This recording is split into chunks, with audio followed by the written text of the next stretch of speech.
நீங்கள் பார்த்துக் கொண்டிருப்பது நமது கேப்டன் டிவி, இளைஞர்களின் இதய துடிப்பு.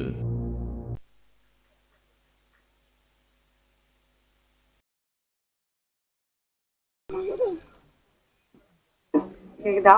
ஹலோ சார், கேக்குதா சார்?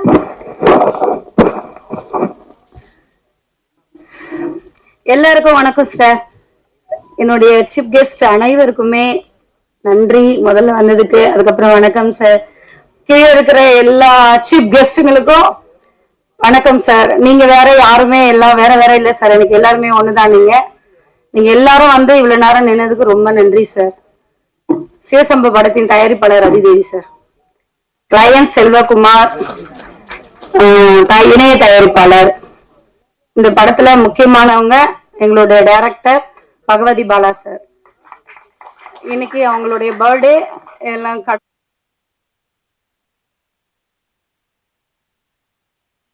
ஹார்ட் ஒர்க்கான படம் சார். என்னுடைய 2018 இருந்து பட்ட கஷ்டங்களுக்கான ஒரு மேடை இது. நிறைய பேசணும், ஆனா நிறைய பெரியவங்க இருக்காங்க, அவ்வளவா பேச முடியாது. இருந்தாலும் சொல்றேன், என்னுடைய உழைப்பு, என் கஷ்டம், என்னுடைய லட்சியம் எல்லாமே இந்த படம் தான். இந்த சிவசம்பு படம் தான் என்னுடைய எல்லாமே. நான் ரொம்ப பெரிய போராட்டத்துக்கு முன்னாடி இந்த படத்தை நான் பண்ணியிருக்கேன். இந்த படத்துக்கு இவ்வளவு அளவுக்கு நான் கஷ்டப்படேன். இன்னைக்கு இந்த ஸ்டேஜ் ஏறி இருக்கிறேன்னா அது முக்கியமானவங்களுக்கு நான் கண்டிப்பா நன்றி சொல்லி ஆகணும் சார். அதுல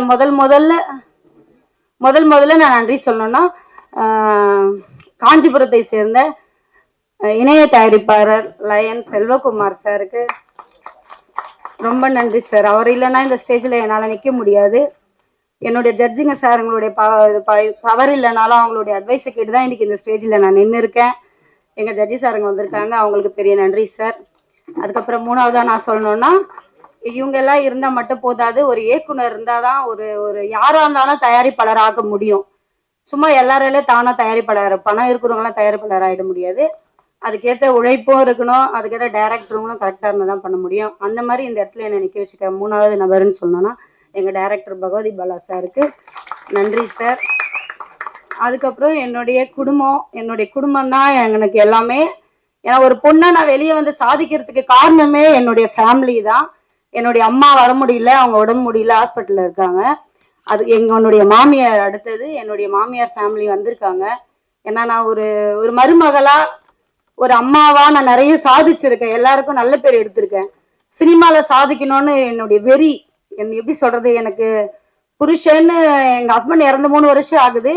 அதுக்கப்புறமும் நான் கவலைப்படாம இன்னைக்கு நான் துணிஞ்சு நிக்கிறேன்னு சொன்னா அது சினிமா தான். I love my cinema. N cinema தான் எனக்கு லவ்வரு, என் சினிமா தான் என் புருஷன், என் சினிமா தான் எனக்கு எல்லாமே. சினிமாக்காக நான் என்ன வேணாலும் பண்ணுவேன். எத்தனை தோல்வியும் சந்திக்கிறது தயாரா இருக்கேன். நான் ஜெயிக்கிற வரைக்கும் போராடிட்டே இருப்பேன். ஒரு படல 10 படம், எத்தனை படமாக பண்ணிக்கிட்டே இருப்பேன். நான் தோல்வி எனக்கு கிடையாது. என் சினிமா தான் எனக்கு ரொம்ப முக்கியம், என் சினிமா தான் எனக்கு உயிர். அதனால என்னுடைய ஃபேமிலி வந்திருக்காங்க. என்னுடைய மாமியார்கிட்ட நான் ஆசீர்வாதம் வாங்கணும், என் மாமியாரை பார்க்கணும்னு வந்திருக்காங்க. என் மாமியார் ஃபேமிலியை கூப்பிட்டு நான் மேடையில கொஞ்சம் உங்களுக்கு மரியாதை எனக்கு செய்யணும்னு ஆசை சார். என் மாமியார் ஃபேமிலி மட்டும் வந்துருட்டோம்.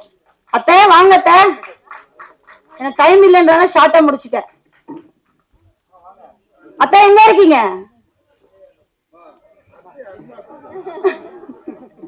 நான் இது வரைக்கும் அந்த மாதிரி பேசுறேன் சார். ஃபேமிலி தான். சரிங்க சார். ஏன்னா எங்க இருக்காங்கன்னு தெரியல, எனக்கு வந்திருக்காங்க. ஓகே சார், எனக்கு வாய்ப்பு கொடுத்ததுக்கு ரொம்ப நன்றி. என்னுடைய படத்தை பாருங்க, எல்லாரும் விஷ் பண்ணுங்க, வந்து எல்லாரும் சினிமா தியேட்டர்ல வாங்க சார். நீங்க எல்லாரும் வந்து பாத்தீங்கன்னா தான் நான் ஜெயிக்க முடியும். வாங்க சார். நன்றி, வணக்கம் சார்.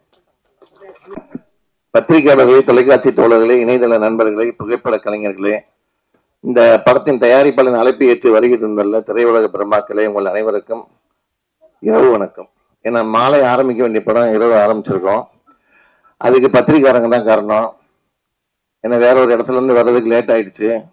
வழக்கமா விஐபிக்காண்டி வெயிட் பண்ற ஃபங்க்ஷன் இப்ப பத்திரிகையாளர்களுக்காண்டி வெயிட் பண்ணிருக்கு. அதுவே மிகப்பெரிய வளர்ச்சி.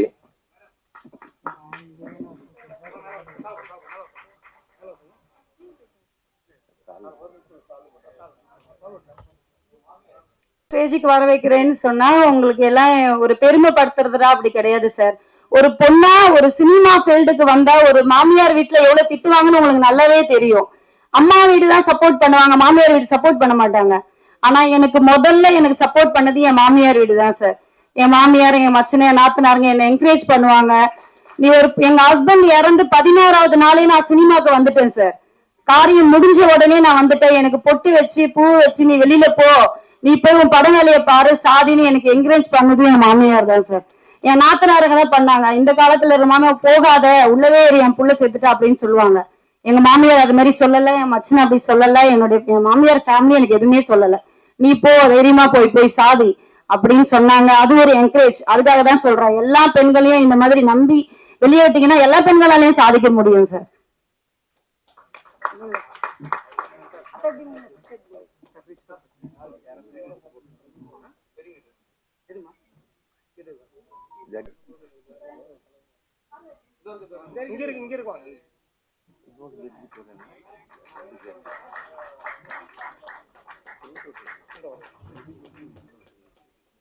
ஆடியோ ரிலீஸுக்கு வருகை தந்துள்ள நீதி அரசர் எஸ்.கே. கிருஷ்ணன் அவர்களையும், வினோபா அவர்களையும், ஆர். கணேஷ் அவர்களையும் இந்த படக்குழுவினர் சார்பில் முதல்ல வரவேற்கிறோம்.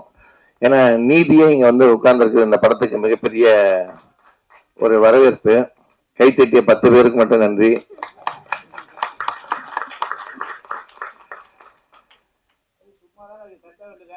நீங்க கை தட்டினீங்கன்னு வச்சுங்க, உங்க உடம்புக்கு தான் ரொம்ப நல்லது, ஆரோக்கியமா இருக்கும் உங்க உடம்பு. அந்த காலத்துல கை தட்டுறது வந்து சாதாரண விஷயம் இல்லை. நீங்க கை தட்ட உங்க ஹார்ட் நல்லா வேலை செய்யும். ஆமா, ஏன்னா படம் எடுத்தாலே பிபி சுகர் ஏறுது. நீங்க கை தட்டி இறக்குங்க. அதே மாதிரி பேரரசர் இந்த மாதிரி சிறு முதலீட்டு படங்களுக்குன்னே வந்து வாழ்த்துறத வந்து தன்னுடைய வாழ்க்கையின் லட்சியமா கொண்டு இங்க வந்திருக்கிறாரு. அப்புறம் நம்ம செந்தில், நடிகர் செந்தில்னால இன்னைக்கு வந்து அவரை அடிச்சுக்கிறதுக்கு இன்னைக்கு மறுபடியும் இன்னும் யாரும் இல்லை. இனிமேல் ஒருத்தர் பிறந்துதான் வரணும். அந்த அளவுக்கு இன்னைக்கு வரைக்கும் டிராவல் பண்ணிட்டு இருக்கிறாரு. அதே மாதிரி குழந்தைங்க கிட்ட மட்டும் பிரபலமாக இருந்த நம்ம இமான் என்னாச்சு இன்னைக்கு பெண்கள் மத்தியில் ரொம்ப ஃபேமஸ் ஆயிட்டாரு. அப்புறம் அன்பு செல்லியன் சார், அப்புறம் இந்த படத்தை நடிச்சிருந்த அத்தனை பேருக்கும் வாழ்த்துக்கள். அப்புறம் நம்ம பகவதி சாலை பத்தி சொல்லிதான் ஆகணும். ஒரு அன்பு சார் சொல்லும் போதே அடுத்த ராமநாராயணன் உருவாகிட்டு இருக்கிறாருன்னு சொன்னாங்க. அது உண்மைதான். அவருக்கு இன்னைக்கு பிறந்த நாளுங்கிறது கூடுதல் செய்தி. அவருக்கு ஒரு கைத்தட்டி பாராட்டு தெரிவிச்சுக்கலாம்.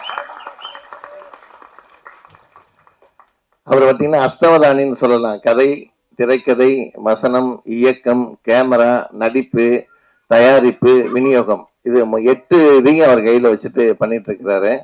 ஸோ இந்த மாதிரி புதுசா வர்ற தயாரிப்பாளர்களுக்கு வந்து அவர் வந்து ஒரு வழிகாட்டின்னு சொல்லலாம், ஒரு கைகாட்டின்னு சொல்லலாம். நஷ்டமடையாம காப்பாத்திட்டு வர்றாரு. அவருக்கு இந்த நேரம் ஒரு கைத்தட்டி பாராட்ட தெரிவிச்சுக்கலாம். அதே மாதிரி நம்ம lion doctor K. Karunakaran Tamil திரைப்பட தயாரிப்பாளர் சங்கத்துல செயற்குழு உறுப்பினராக இருக்கிறாரு. அவரும் ஒரு ப்ரொடியூசரு. ஆனா அவர் படத்து பேரை கேட்டீங்கன்னா நீங்க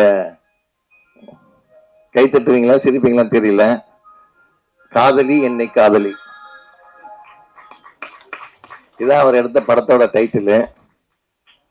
அவருக்கு ஒரு ஆசை, அந்த காலத்தில் அவர்கிட்ட சொல்ல முடியல, டைட்டில் வச்சுட்டார் அவர் அந்த மாதிரி படத்தை. ஸோ அதெல்லாம் ரிலீஸ் ஆயிடுச்சு அந்த படம். இந்த சிவசம்போ படம் வந்து ஒரு மிகப்பெரிய வெற்றி படமா அமையணுங்கிறதுக்கு ஐட்டங்கள் எல்லாமே அது நல்லா இருக்கு. இந்த கதாநாயகனை அறிமுகமாகிறவர் ரொம்ப கொடுத்து வச்சவர். நல்ல கிளாமரா ஒரு பொண்ணு கூட நல்ல கேப் விடாம கட்டி பிடிச்சு நல்லா ஆடி இருக்கிறாரு. பாருங்க, வருத்தத்தோட சொல்றாரு. அந்த கதாநாயகி வந்திருக்காங்களே, ஓகே, நல்லா கோஆபரேட் பண்ணிருக்கீங்க அவருக்கு.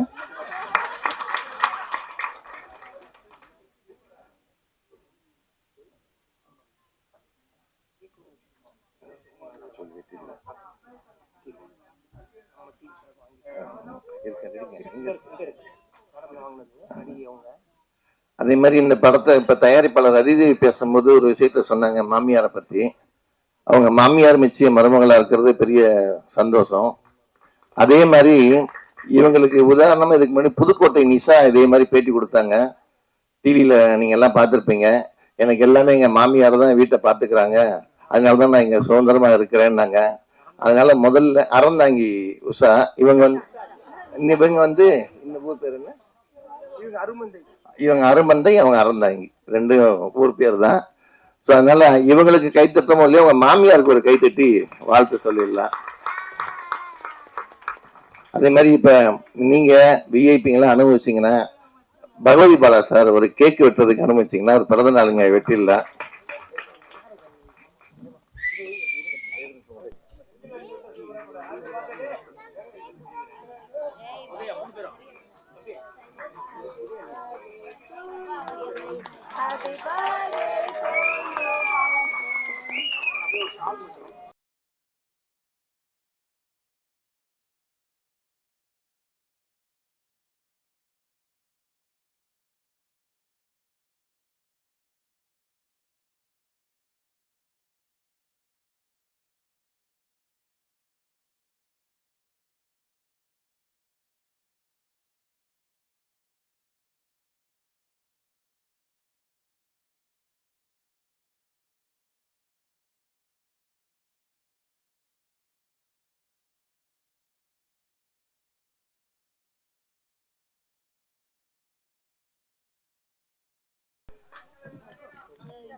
வெளியீட்டு படங்கள் வந்து மிகப்பெரிய வெற்றி அடைஞ்சது. இண்டஸ்ட்ரி நல்லா இருக்குன்னு சொன்னேன்.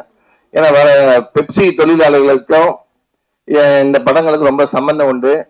பெரிய படங்கள் வந்து நான் ஏற்கனவே சொன்னதான் 25 படங்கள் வந்துச்சுன்னா 175 படம் வந்து சிறு முதலீட்டு படங்கள் தான் வந்துட்டு இருக்கு ஒவ்வொரு வருஷமும். அவங்க தான் இந்த இண்டஸ்ட்ரியை வாழ வச்சுட்டு இருக்காங்க. தியேட்டர்களை வாழ வைக்கிறாங்க, ஓடிடி தளத்தை வாழ வைக்கிறாங்க, சேனலை வாழ வைக்கிறாங்க.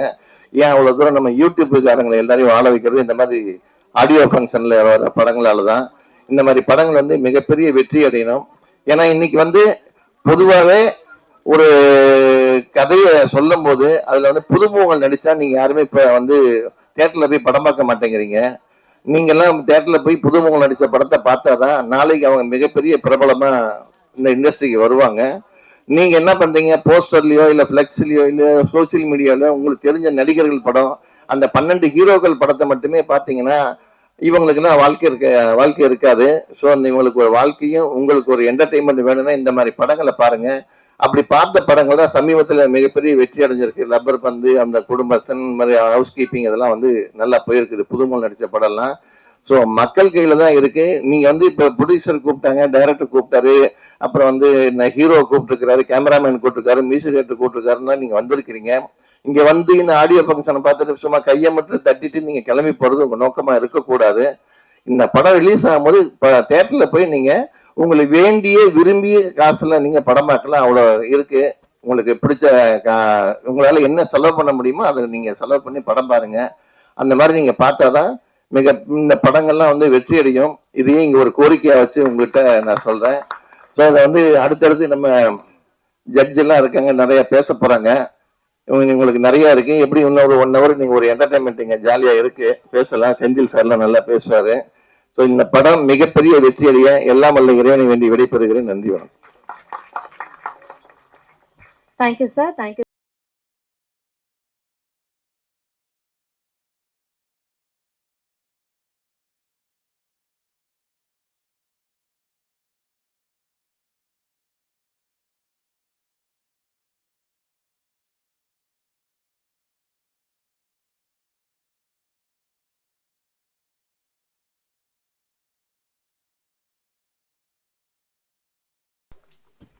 எல்லாருக்கும் வணக்கம். வந்திருக்க ப்ரெஸ், மீடியா மற்றும் மேடையில் அமர்ந்திருக்கும் பெரியவர்கள், என் கூட நடித்தவங்க, என் ஃப்ரெண்ட்ஸு எல்லாருக்கும் மிக்க நன்றி. என் பேர் நடராஜன். நான் இந்த சிவசம்புத்திர படத்தின் கதாநாயகனாக நடித்துள்ளேன். எங்கள் குடும்பத்துலேயும் சரி, எங்கள் ஊர்லேயும் சரி, இது வரைக்கும் சினிமாவில் யாரும் நடித்தது கிடையாது. நான் தான் ஃபஸ்ட்டு சினிமாவுக்கு வரணும்னு சொல்லிட்டு, என்னை விட எங்கள் அப்பாவுக்கு ரொம்ப ஆசை. அவங்க பையன் வந்து நல்லா பெரிய லெவலில் போகணும்னு சொல்லி எங்கள் அப்பா தான் முயற்சி பண்ணி எனக்கு பண்ணி விட்டாங்க. அதுலேயே வந்து பாலா சாரை பார்க்கறதுக்கு முன்னாடி ஒரு 3 டைரக்டரை பார்த்து பேசி எல்லாமே வந்து நஷ்டத்தில் முடிஞ்சிச்சு. அதுக்கப்புறம் தான் என்னோட பெஸ்ட் க்ளோஸ் ஃப்ரெண்டு ஒருத்தர் பாலா சாரை அறிமுகப்படுத்தி வச்சாங்க. அவங்ககிட்ட வந்து பாலா சார்கிட்ட பற்றி எங்கள் அப்பாட்ட சொன்னேன். உடனே எங்கள் அப்பா பேசிட்டு, சரி ஓகே சார், நம்ம எப்போ ஷூட்டிங் போகலான்னு கேட்டாங்க. சார் 3 நாளில் போகலான்னு சொல்லிட்டு ஷூட் ஆரம்பித்து ஊட்டிக்கு போனோம். சென்னையில் போலீஸ் ஸ்டேஷன் சீன் எடுத்தோம். அதுக்கப்புறம் வந்து சார் வந்து இப்போ 2 கதாநாயகி தான் காமிச்சிருக்காங்க. ஆனால் எங்கள் படத்தில் நடித்த மொத்தம் 5 கதாநாயகி. 3 நாள் 7 நாள் ஷூட்டிங் போச்சு. கடைசி வரைக்கும் ஒரு ஹீரோனி கூட காட்டவே இல்லை. உடனே சார், என்ன சார், எப்போ சார் ஹீரோனி காட்டுவீங்கன்னு கேட்டேன். அதுக்கு சொன்னார், இருங்க சார், படத்தில் வந்து உங்கள் ஒய்ஃப் வந்து இறந்துருந்தாங்க, அதனால ஃபஸ்ட்டு ஃபோட்டோ வச்சு கொஞ்சம் எடுப்போம், அதுக்கப்புறம் தான் ஹீரோனி வரும் அப்படின்னு சொன்னாங்க. நானும் பார்த்துட்டு அவன் பொண்டாட்டிட்டு சொன்னேன், உடனே உங்களுக்கு கடைசி வரைக்கும் நீங்கள் ஃபோட்டோவை தான் பார்க்கணும், ஹீரோனி பார்க்க முடியாதுன்னு சொன்னாங்க. அதுக்கப்புறம் வந்து திருநெல்வேலியில் போய் ஷூட்டிங் போயிருந்தோம். அப்போ சார் வந்தாங்க. சரி சார், இன்னைக்கு ஹீரோயின் வருது பாருங்க சார்னு சொன்னாங்க. அப்படியா சார், சரி ஓகே சார்னு சொல்லிட்டு யார் வரான்னு பார்த்துட்டே இருந்தேன். அதுக்குள்ள சொன்னாங்க, சார் ஹீரோனி பாம்பேலேருந்து வருது. உடனே என் ஃப்ரெண்டெல்லாம் பார்த்தாங்க, டே மச்சான் பாம்பே வா, ஓகே ஓகே வரட்டும் அப்படின்னு சொல்லி வெயிட் பண்ணோம். ஹீரோயின் நானும் வரும்னு பார்த்துட்டே இருக்கேன். லாஸ்ட்டாக வந்தது எப்போ 35 வயசுல ஒரு ஆண்டியை கொண்டு வந்து விட்டாங்க, இதான் ஹீரோன்னு சொல்லிட்டு. லாஸ்ட்டாக நான் மூச்சு வாங்கினதில்ல, அது மட்டும்தான் இதாகிடுச்சு. என்ன சார் இப்படி பண்ணிட்டீங்களே சார்னு சொல்லிட்டு, ஐயோ சார் வேணவே வேணாம், எனக்கு இந்த ஹீரோனே வேண்டாம் சொன்னேன். அதுக்கப்புறம் இல்லை சார், அது உங்களுக்கு ஹீரோனி கிடையாது, அது வந்து உங்களோட அத்தை பொண்ணு ஒரு கேரக்டர், அவ்வளோதான், உங்களுக்கு ஹீரோனி நாளைக்கு வருது சார்னு சொன்னாங்க. சரி நாளைக்கு ஏதாவது நல்ல பொண்ணா வரும் பார்ப்போம் அப்படின்னு பார்த்துட்டு இருந்தேன். அடுத்த நாள் பார்த்தேன், வெயிட் பண்ண அடுத்த நாள் வந்துச்சு. 45 வயசுல வந்துச்சு ஒரு ஆண்டி. என்ன சார் இது, நேரத்தோட இன்னைக்கு அதிகமா இருக்குன்னு சொன்னேன். சார் இது வந்து ஹீரோனி தான், இது வந்து பூக்காரி சார், அது வந்து உங்களை ஒன் சைடா லவ் பண்ணும், நீங்க வந்து லவ் பண்ண மாட்டீங்க அப்படின்னு சொன்னாங்க. சரி ஓகே சார் சொன்னேன். நாளைக்கு பாருங்க சார், உங்களுக்கு 19 வயசுல கூப்பிட்டு வரேன்னு சொன்னாங்க. சரின்னு பார்த்து சரி பார்க்கலாம் சார்னு சொல்லிட்டு இருந்தேன். அதுக்கப்புறம் மறுநாள் வந்துச்சு. எப்படி இருந்துச்சு, 19 வயசுல காஞ்சிமான கருவாடு மாதிரி கரையேன்னு வந்தது ஒண்ணு. என்ன சார் இப்படி பண்ணிட்டீங்களா சார், இது யார் சார்னு கேட்டேன். இது வந்து பூக்காரிக்கு அசிஸ்டண்ட். சரி என்ன சார் இப்படி பண்ணிட்டீங்க, சரி சார் ஹீரோனே வேணாம் சார் ப்ளீஸ் சார்னு சொன்னேன். இல்லை சார் வருது சார், நாளைக்கு வருது சார்னு சொல்லிட்டு எங்க ஊர்ல போய் ஒரு ஸ்கூல் சீன் எடுக்க போயிருந்தோம். அப்ப ஸ்கூல்ல வந்து சார் இப்போ வந்துருவாங்க பாருங்க, புடவை கட்டிட்டு வருவாங்க சொன்னாங்க. நானும் வாசல்ல உட்காந்து பார்த்துக்கிட்டே இருக்கேன். எல்லாம் டீச்சரா லைனா வந்தாங்க. ஐயோ இதா இருக்குமா அதா இருக்குமான்னு பார்த்துட்டு இருக்கேன். கடைசி வரைக்கும் வரல. லாஸ்ட்ல ஒரு ஆயா தூரமா அசைஞ்சு சொன்னாங்க. ஐயோ வச்சுட்டாரு ஆப்புன்னு பார்த்தேன். அதுக்கப்புறம் பார்த்தா ஆயாவுக்கு பின்னாடி தான் அப்படி என்ட்ரி கொடுக்காங்க நம்ம ஹீரோனி. சரி ஏதோ பார்த்ததுக்கு இதாக கொஞ்சம் சுமாரா இருக்கு, சரி ஏத்துப்போம் அப்படி சொல்லிட்டு ஏத்துக்கிட்டேன். அதுக்கப்புறம் திருநெல்வேலி எங்க மெய்ஞானபுரத்துல வச்சு ஷூட்டிங் போயிருந்தோம். அப்போ வந்தப்ப அங்க வந்தாங்க. நான் சார் யார் சார் ஹீரோயின் கேட்டாங்க. உங்களுக்கு செல்லமான ஹீரோயின் சார், உங்களோட செல்ல கிளியை பறந்து விடாம நீங்களே பாத்துக்கோங்கன்னு கொடுத்தாங்க. சரி ஓகே சார்னு சொல்லிட்டு அடுத்த அந்த ஹீரோயின் வந்தாங்க, அவங்க கூட டிராவல் பண்ணோம். அதுக்கப்புறம் வந்து எனக்கு சினிமாவில் வந்து ரொம்ப கொஞ்சம் கூச்ச சோகமாக இருந்துச்சு. அதுக்கப்புறம் அண்ணாச்சிலாம் வந்தோடனே சரி நமக்கு வந்து அண்ணாச்சை பார்த்தாலே கொஞ்சம் பயமா இருக்கும். எப்பரா ஐயோ சொல்லக்கூட வரல. உடனே அண்ணாச்சி சொன்னாங்க, ஏல என்ன வா நீ இது பண்றன்னு சொல்லிட்டு நான் வந்து ரைட்டா தாங்கினாலும் அண்ணாச்சி வந்து எடுத்து கொடுப்பாங்க. ஆனா அண்ணாச்சி கூட வந்து நல்லா சிங் ஆயிடுச்சு. அதுக்கப்புறம் நம்ம சாரப்பாம்பு மாமா வந்தாங்க. அன்னைக்கு பார்த்ததான் சாரப்பாம்பு. எப்ப வந்தாலும் மாப்பிளா போன் பண்ண, மாப்பிளா எப்படி இருக்கீங்க, மாப்பிளா வாங்க வாங்க வாங்க மாப்பிளா அப்படி சொல்லி இந்த படத்துல 2 மாமா கிடைச்சிட்டாங்க.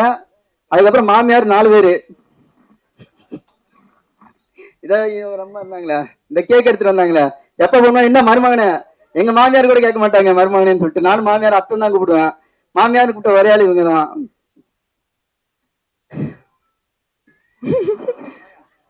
சரி, ஓகே சார். சரி, பாலா சார் வந்து நல்லா படம் எடுத்திருக்காங்க. எல்லா படத்தையும் நீங்க தான் வெற்றி இது பண்ணணும். ஓகே. ஆனா ஒண்ணு சார், எனக்கு வந்து இன்னைக்கு ஆடியோ ரிலீஸ் பார்த்ததுக்கு அப்புறம் பாலா சார் மேல ரொம்ப கடுப்பாயிடுச்சு சார். ரொம்ப அவர் மேல ரொம்ப கோவம் வந்துச்சு. ஏன்னா வந்து ஒரு சீன்ல வந்து ஹீரோனி பக்கத்துல கூட போடல. அப்படி இருந்து இந்த காலத்துல உள்ள டெக்னாலஜி வச்சு அந்த பொண்ணை கட்டி பிடிச்ச மாதிரி, இந்த பொண்ணு கிஸ் கொடுத்த மாதிரி எப்படியோ வந்து லிங்க் பண்ணி விட்டாங்க. பக்கத்துல உட்காந்து எங்க ஃபேமிலி எல்லாம் பாத்துருக்காங்க. வீட்டுல போய் எனக்கு என்னென்ன அவ்வளவு போதோ சார், எல்லாமே ஸ்கிரீன் மேட்ல எடுத்ததான் சொல்லி கொஞ்சம் புரிய வச்சிருங்க சார். நன்றி சார், வணக்கம்.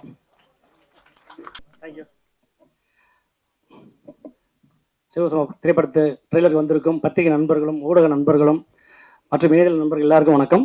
மேடையில் அமைந்திருக்கும் எனது சான்றோர்கள், நான் பெரிதும் மதிக்கக்கூடிய ஜாம்பவான்கள் ஜாம்பவான் சார் எல்லாருக்கும், ஐயா என்எஸ் கிருஷ்ணன் ஐயா அவர்களுக்கு, அப்புறம் வந்து கணேஷ் ஐயா, நீதிபதி கணேஷ் ஐயா அவர்களுக்கு, அப்புறம் வைத்தியநாதன் சார் அவர்களுக்கு, அதுக்கப்புறம் எனது பாசத்துக்குரிய அண்ணன். அதாவது இன்னைக்கு வந்து உலகத்தையே ஒரே ஒரு வாழைப்பழத்தினால நிறைய நோயாளி குணப்படுத்த டாக்டர் செந்தில் சார் அவர்களுக்கு, அப்புறம் இன்னைக்கு வந்து நமக்கு எத்தனை மாவட்டம் இருக்குன்னு அண்ணனை பார்த்தா தெரியும். அத்தனை மாவட்டத்திற்கும் ஸ்பேரர்ஸ் ஐயா அவர்களுக்கு, அண்ணனுக்கு. அதுக்கப்புறம் கருணா சார் அவர்களுக்கு, அப்புறம் அன்பு சார் அவர்களுக்கு, அப்புறம் விஜயமொழி சார் என்னோட படங்களை தொடர்ந்து பிஆர்ஓ பண்ணி எனக்கு நிறைய சப்போர்ட் பண்ண விஜயமொழி சார் அவங்களுக்கும். அதுக்கப்புறம் அண்ணாச்சி இமான் அண்ணாச்சி கிட்ட நான் ஒரு 4 படமா அவருக்கு ட்ரை பண்ணி அவர் கால்ஷீட் இந்த படத்தை கால்ஷீட் கொடுத்துருக்காரு. அதுக்கப்புறம் தொடர்ந்து 3 படம் கால்ஷீட் கொடுத்துருக்காரு. ஸோ அண்ணாச்சி கால்ஷீட் பிடிச்சது ரொம்ப சந்தோஷமா இருக்குது. அதே மாதிரி செந்தில் சார் கிட்ட நானும் ஒரு 10 படமா டிராவல் பண்ணிட்டே இருக்கிறேன். டேட் இருக்காது, அதுக்கு எதுவும் தள்ளி போச்சு. இந்த படத்துல அவங்களாம் அடிச்சது இது எல்லாமே சிவனோட அருள்னு நினைக்கிறேன். சிவன் அது. அதனால எனக்கு வந்து இல்லை ஆர்டிஸ்ட் எல்லாம் எனக்கு கவர் பண்ணாங்க. அது மாதிரி வந்து எங்கூட தயாரிப்பாளர் இருக்கிற ரதி தேமடா இருந்தாலும் சரி, ஐயா செல்வகுமார் இருந்தாலும் சரி, ஸோ அவங்க ஃபுல் சப்போர்ட் இருந்தாங்க. இது வந்து நான் கிட்டத்தட்ட இப்போ ஹீரோ சொன்னார், ஹீரோயினை பற்றி சொன்னார். இந்த படம் வந்து முழுக்க இது வந்து ஒரு பெண்கள் சம்மந்தப்பட்ட படம். சிவசம்பவம் அப்படின்னா இது சாமி படம் கிடையாது. இது வந்து முழுக்க ஒரு பெண் அடிமைத்தனம், இப்பவும் பெண் அடிமைத்தனம் இருக்குது அந்த படத்துல சரி இருக்குது.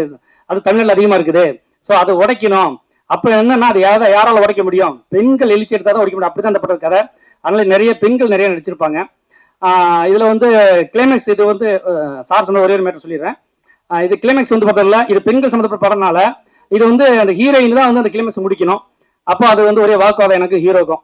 சார் என்ன சார் படத்துல ஸ்டார்டிங்ல இருந்து லாஸ்ட் வரைக்கும் ஹீரோயினை கண்ணிலையும் காட்டலாம், அப்பப்போ காட்டி போயிட்டீங்க, இப்போ கிளைமேக்ஸ் தனியாக போய் அவங்க போய் முடிச்சா சார் அப்படின்னு சொன்னாங்க. அப்போ அவருக்கு ஒரு கதை சொல்ல வேண்டியிருந்தது. பொதுவாக வந்து நான் வந்து படங்கள் பண்ணும்போது இது வந்து எனக்கு கிட்டத்தட்ட நான் இயக்கிற 16வது படம் இது சிவசம்போ. நிறைய கேமராமேன் பண்ணியிருக்கிறேன், நிறைய நடிச்சிருக்கிறேன். என்னன்னா மேக்ஸிமம் வந்து நான் யார்ட்டையும் கதை சொல்றது கிடையாது. யாரும் ஏன் கதை சொல்ல கிடையாதுன்னா, நம்ம லோ பட்ஜெட்ல பண்ணுவோம், ஏதாவது ஊர்ல போய் எடுப்போம். அது என்னன்னா கதை சொல்லிட்டேன்னா அந்த ஊர்ல யாராவது ஒரு கதையை சொல்லிடுவாங்க. அது என்ன ஆகும்னா அது பிரச்சனையாயிரும். இப்போ சில இடத்துல பார்த்தீங்கன்னா ஷார்ட் ஃபிலிமுக்கு அப்படின்னா அவங்க ஒரு 2000 வச்சுப்பாங்க லொகேஷன் சார்ஜ். அதே ஃபிலிமுக்குன்னா ஒரு 25,000 வச்சிருப்பாங்க. அதே மாதிரி சில கதை வந்து ஜாதி சம்மந்தப்பட்ட கதையா இருக்கும், மத சம்மந்தப்பட்ட கதையா இருக்கும் சொல்லிட்டு அங்கே சொல்லி அந்த பெரிய பிரச்சனை ஆயிரும் சொல்லிட்டு யார்ட்டையும் கதை சொல்றது இல்லை. மோஸ்ட்லி நான் ஒவ்வொரு படத்துக்கும் ஒவ்வொரு ஸ்டேஷன்ல இன்ஸ்பெக்டர்கிட்ட, ஊர் தலைவர்கிட்ட, அப்புறம் இதே மாதிரி ஆளுக்கு நிறைய கதை சொல்லியிருக்கு. அவங்களுக்கு கதை சொல்லி ஆனால் படத்தில் நம்ம சொன்ன கதை எதுவுமே வராது. அப்படி சொல்லி வருது. இதுல வந்து கிளைமேக்ஸ் வந்து அவர் நடிக்க மாட்டேன்ட்டாரு ஹீரோ. அவர் வச்சு தான் சொல்றேன். ஏன்னா கிளைமேக்ஸ் வந்து ஹீரோயின் தான் எல்லாமே நிக்கிறாங்க. அதனால எனக்கு வந்து இல்ல சார், கிளைமேக்ஸ்லாம் நான் நடிக்க மாட்டேன்னு சொல்லல. சார் வந்து என்ன கூட்டு போய் டம்மி ஆகிட்டாங்க கிளைமேக்ஸ்ல. சரி நல்லா இருப்பாங்கன்னு பார்த்தா லாஸ்ட்ல வந்து ஹீரோ போய் ஹீரோனை காப்பாத்த போய் ஹீரோ கால்களை போட்டு மிதிச்சு ஹீரோனி வந்து காப்பாத்திருக்கு. அந்த மாதிரி எடுத்துட்டாங்க. எங்க ஃப்ரெண்ட்ஸ் எல்லாம் படம் பார்த்துட்டு போன வாரம் என் ஃப்ரெண்ட்ஸ் எல்லாம் வந்திருந்தாங்க, போய் படம் பார்த்தோம். பார்த்துட்டு சொல்றேன், எங்க மச்சான் இருக்க தூத்துக்குடி கொத்தனாரு, நான் தூக்கி போட்டு நீ குத்தோன்னு பார்த்தா உன்னை கீழே படுக்க வச்சு அவங்க அடிக்கும். ஐயோ கதையை சொல்லிட்டாரு, என்ன பண்றது இல்லையே. இப்பவே கதை வந்துருச்சு.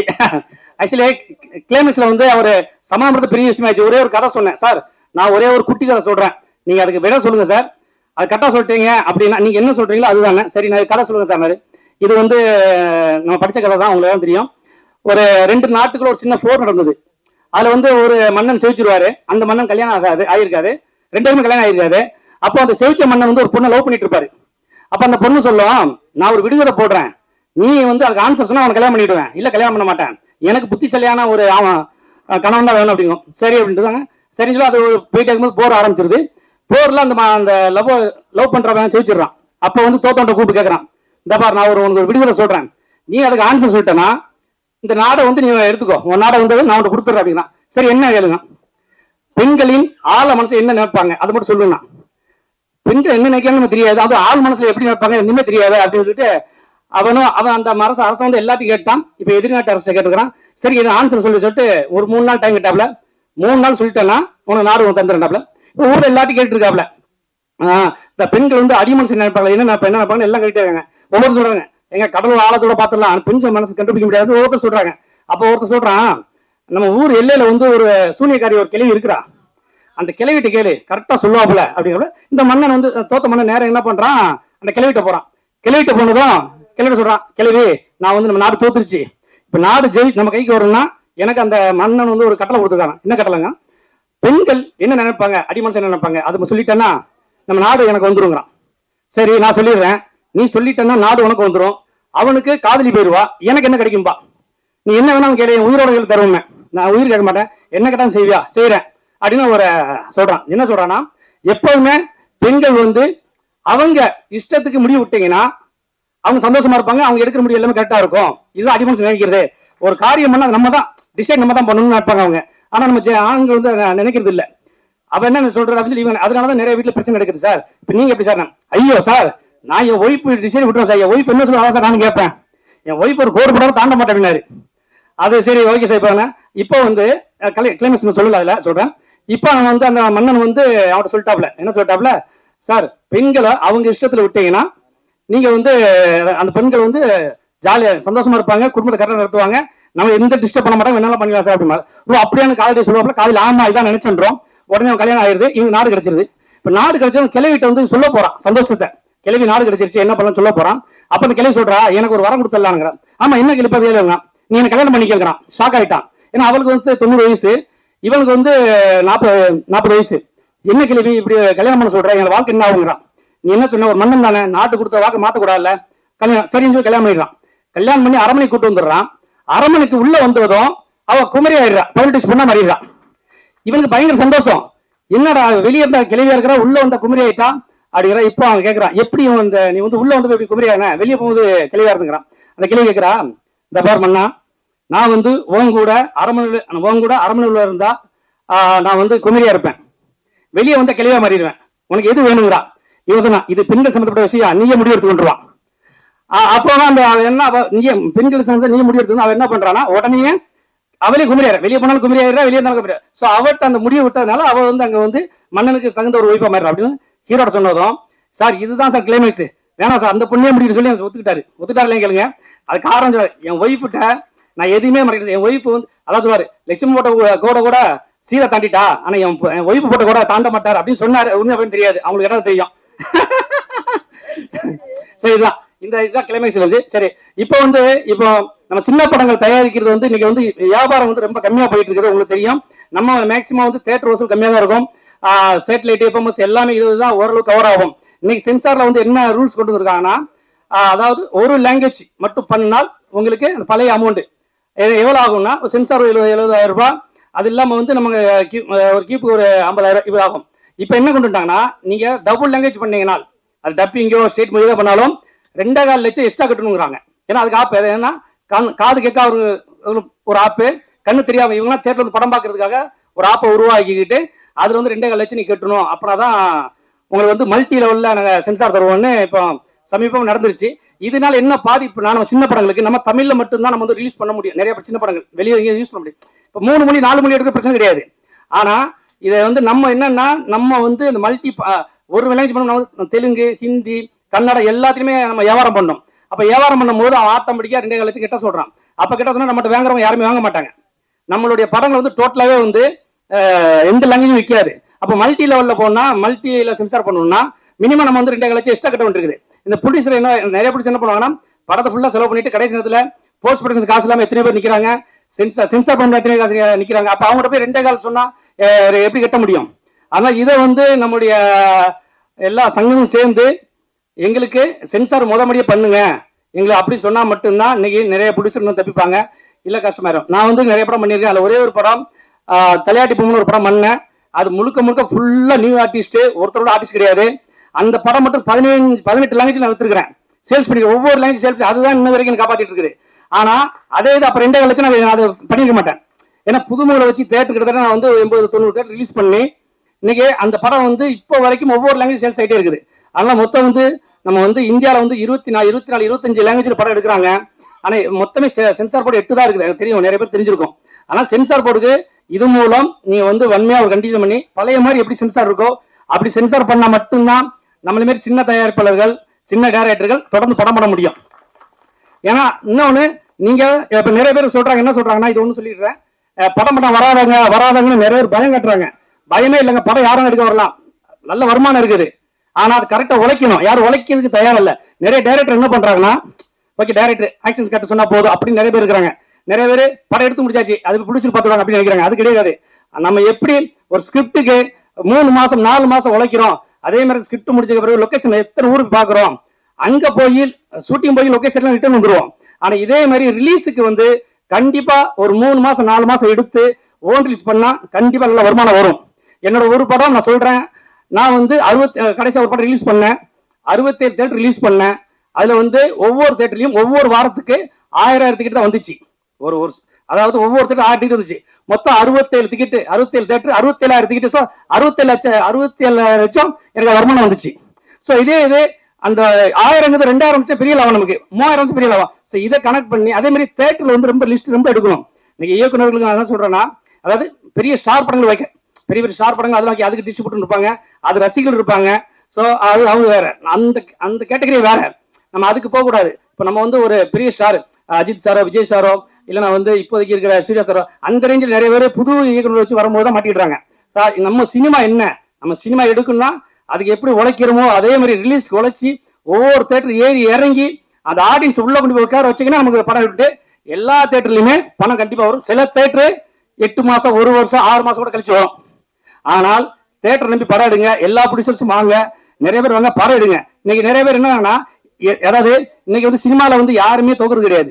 சினிமால எந்த தொழில் நஷ்டம் கிடையாது, எல்லா தொழிலும் நஷ்டம் இருக்குது. நஷ்ட தொழில் யாருமே கட்ட முடியாது. அது ஒரு சிலவங்க என்ன பண்றாங்க, ஐயோ சினிமாவுக்கு வராதுங்க, தோத்துருவீங்க, சினிமாவுக்கு வராதுங்க, பயந்துருங்க அப்படிவாங்க. அதனால தைரியமா வாங்க. போன படத்துல விடிஞ்சான கல்யாணத்துல ஆடியோ ஃபங்க்ஷன் போகும்போது இதே ப்ரொடியூசர்ஸ் 2 பேர் அங்கதான் உட்காந்துருந்தாங்க. அப்ப அவங்க அதுக்கு முன்னாடி படம் வேண்டாம், படம் எடுக்க வேண்டாம்னு சொல்லி ஒதுங்கிட்டாங்க. அப்புறம் முடிஞ்ச அப்படின்னு பேசினாங்க. பேசி வாங்க மேடம், வாங்க சார், படம் எடுத்து நான் தரேன், நான் பொறுப்புன்னு சொல்லி அப்புறம் உள்ள வந்து அந்த படம் எடுத்தோம். நான் ஆடியோ ஃபங்க்ஷன் பேச பார்த்தா வந்துருக்க மாட்டாங்க, ஒரு ப்ரொடியூசர் கிடைச்சிக்க மாட்டாங்க, இங்க அந்த சினிமா ப்ரொடியூசர் நிறைய டெக்னீஷியன் கிடைச்சிக்க மாட்டாங்க. ஸோ அதனால படம் கண்டிப்பா எடுக்க வாங்க, உழைக்க தயாரா இருக்கணும். அவ்வளவுதான். படத்தை எடுத்து வீட்டில் படத்தை இருந்தோம்னா படம் காசு ஆகாது. நீ எந்த அளவுக்கு ப்ரீ ப்ரொடக்ஷன்ல எந்த அளவுக்கு கஷ்டப்படுறீங்களோ அதே அளவுக்கு ரிலீஸை கஷ்டப்பட்டீங்கன்னா கண்டிப்பா நிச்சயமா கெயின் இருக்கும். எனக்கு வந்து வீர தலைவர் நான் ஒரு அமைப்பு வச்சு ஒரு பத்திரிகை நடத்துறேன். ஸோ தமிழ்நாடு ஃபுல்லா அவங்க தான் எனக்கு எல்லாமே சப்போர்ட் பண்ணுவாங்க. ஸோ அவங்க சப்போர்ட்ல தான் நான் இவ்வளவு படம் பண்ணிட்டு இருக்கிறேன். ஸோ அவங்க எல்லாருக்குமே இந்த மேடையில் தேங்க்ஸ் சொல்றேன். ஏன்னா எல்லாரும் சால்வ் பண்ணலாம் நினைச்சேன், படம் இல்லை.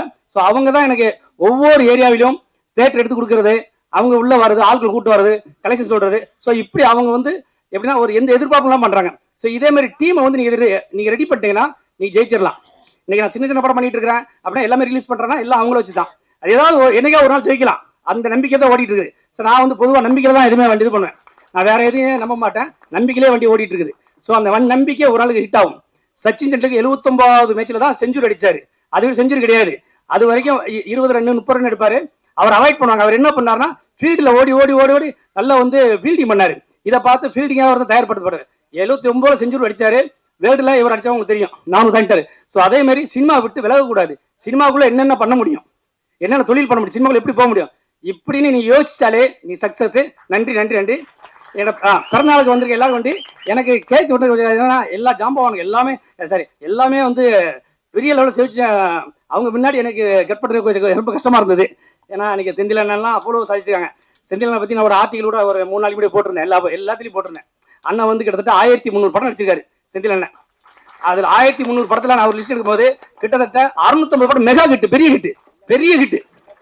அண்ணனோட வந்து அண்ணன் பிறந்த நாளுக்கு நான் ஆர்டிகா பொறுப்பெல்லாம் பார்த்தா ரொம்ப என்னால் எடுக்க முடியல வேலையில. ஆனால் இருந்தால் கொஞ்சம் எடுத்தேன். 1350 படத்தில் 1350 படம் பண்ணிருக்காரு. அதுல 650 படம் மெகா ஹிட். அவங்க காமெடி மட்டுமே. செந்தில் அண்ணன் வடிவில் இவங்க கவுண்ட் பண்ணி இவங்க காமெடியில ஒரு படம் தோக்கல, மிஞ்சி படம் 10 படம் தோத்துருக்கும். ஏன்னா அந்த அளவு ஃபீல்டு ஒர்க் பண்ணுவாங்க. நான் கேட்பேன், அண்ணன் கேட்பேன், ஆனால் எப்படி நீங்களும் கவுண்டர் எப்படி சொல்லுவாரு, கவுண்டருக்கு டக்குன்னு கவுண்டர் நிறைய பேசுவாங்க அண்ணன். அது மாதிரி இம்மானாச்சி நிறைய படம் பண்ணிட்டு இருக்காரு. இம்மானாச்சிட்ட நம்மளால ஸ்கிரிப்ட் கொடுத்தா போறோம், சூப்பரா இது பண்ணிடுவாங்க. ஸோ இதேமாதிரி நான் நிறையா நடிகர்கிட்ட வந்து நான் கற்றுக்கிட்டது நிறைய நடிகர்கள் தான் கற்றுருக்கிறேன். அதேமாதிரி தைரியமாக வாங்க, படம் எடுங்க, நிச்சயமாக ஜெயிச்சாலும் வெற்றி நமதே.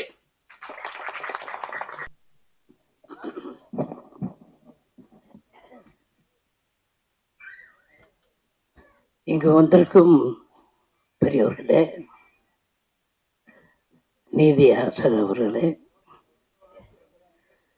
திருப்பாச்சி டைரக்டர் அவர்களே, மற்றும் இங்கே மேடையில் வந்திருக்கும் பெரியவர்களே, எல்லாருக்கும் வணக்கம். குறிப்பாக மீடியா பத்திரிகை நண்பர்கள் எல்லாருக்கும் வணக்கம்.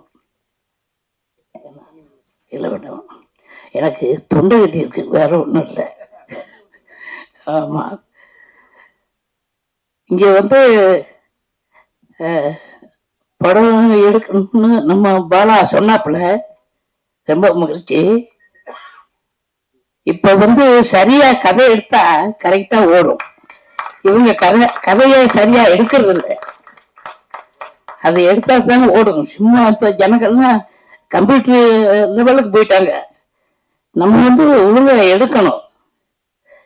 இப்படி இந்த பாலா மாதிரிய ரொம்ப பேர் எடுக்கிறாங்க. அவங்க படமெல்லாம் நடிக்கிறேன்.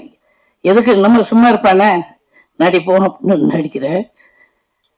அதாவது சில கதைகள், காமெடிகள், அந்த காமெடி வந்து நன்றாக இருக்கணும், நம்ம குடும்பத்தோடு பார்க்கணும் அப்படின்னு ஒரு காமெடி வச்சுக்கணும்.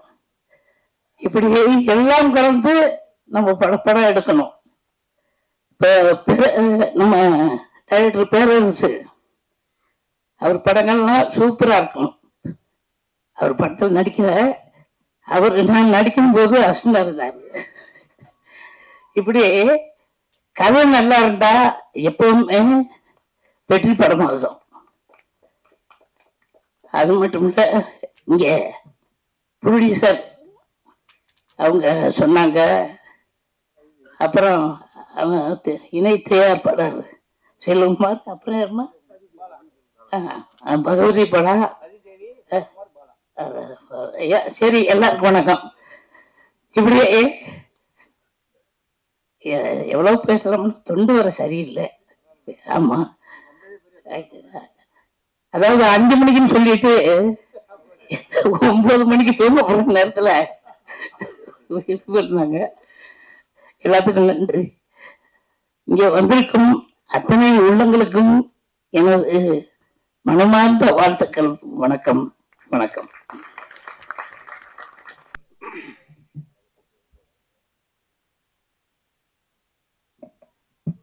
அரங்கிலே அமர்ந்திருக்கக்கூடிய அருமை நண்பர்களே,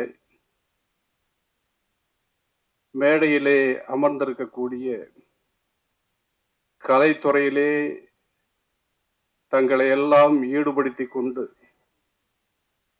பல்வேறு தகுதிகளில் பணியாற்றி கொண்டிருக்கக்கூடிய அன்பிற்குரிய நண்பர்களே, இன்றைய தினம் திரை உலகம் சார்பில்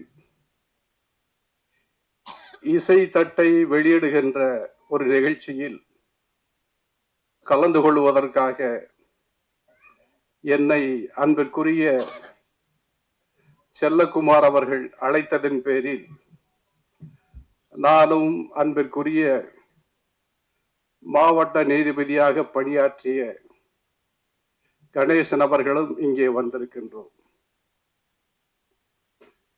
கலைத்துறை என்பது தங்க சுரங்கம் போன்றது.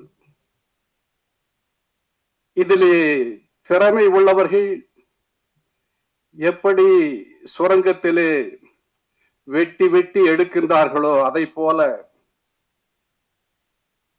இது ஒரு அன்னபாத்திரமாக இருக்கின்றது என்பதை இந்த மேடையிலே பேசிய அத்தனை பேர்களும் எடுத்து சொல்லி இருக்கின்றார்கள்.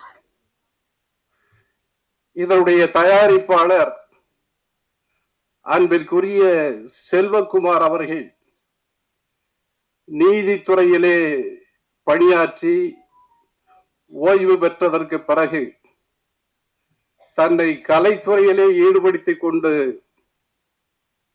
இந்த திரைப்படத்தை தயாரிக்கின்ற தயாரிப்பாளர்களில் ஒருவராக அவர் இருந்து பணியாற்றுகிறார்.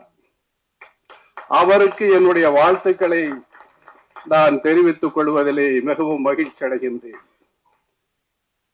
அவருக்கு துணையாக மற்றொரு தயாரிப்பாளர் அன்பிற்குரிய சகோதரி ரதி தேவி அவர்கள் ஒரு தயாரிப்பாளராக இருக்கின்றார்கள்.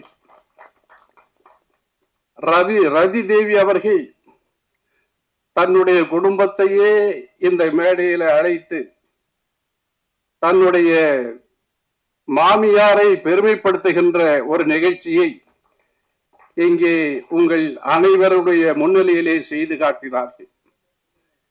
எனவே அந்த அளவிற்கு ஒரு பெருமையை பெண் இனத்திற்கு கொடுக்கின்ற ஒரு தகுதியை தயாரிப்பாளர் ரதி தேவி அவர்கள் செய்து கொண்டிருக்கிறார்கள் என்பதற்காக நான் அவரை மனதார பாராட்டுகின்றேன்.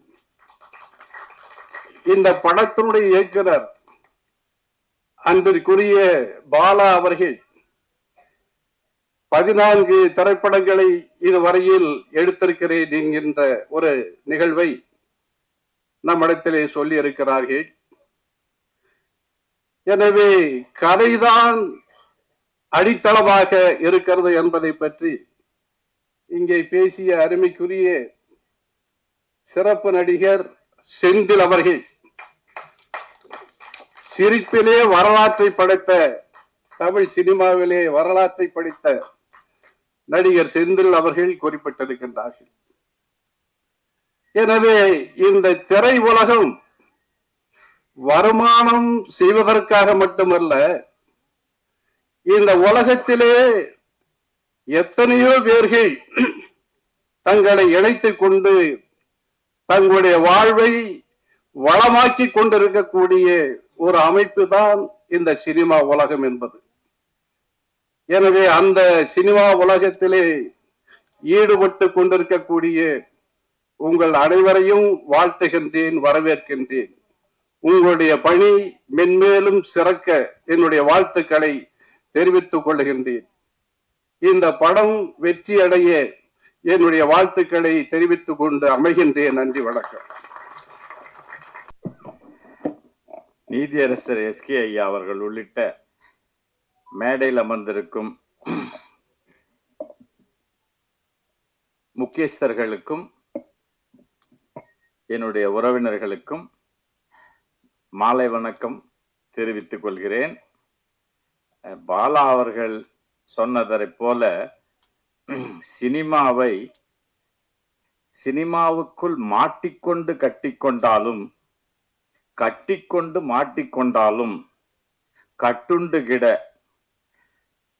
மாட்டிக்கொண்டு கட்டிக்கொண்டாலும் கட்டிக்கொண்டு மாட்டிக்கொண்டாலும் கட்டுண்டு கிட, கழட்டி கொள்ள அல்லது கழண்டோட வாய்ப்பிருந்தாலும் வாய்மூடி வாழ வேண்டும், இல்லையெனில் ஊர் வாய் மூடாது.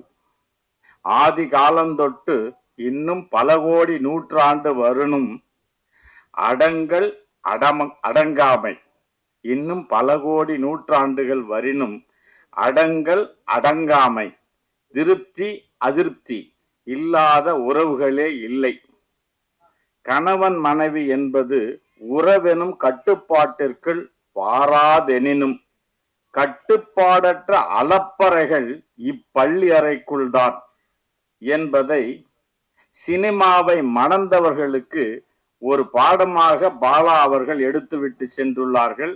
அவருக்கு என் வாழ்த்துக்கள்.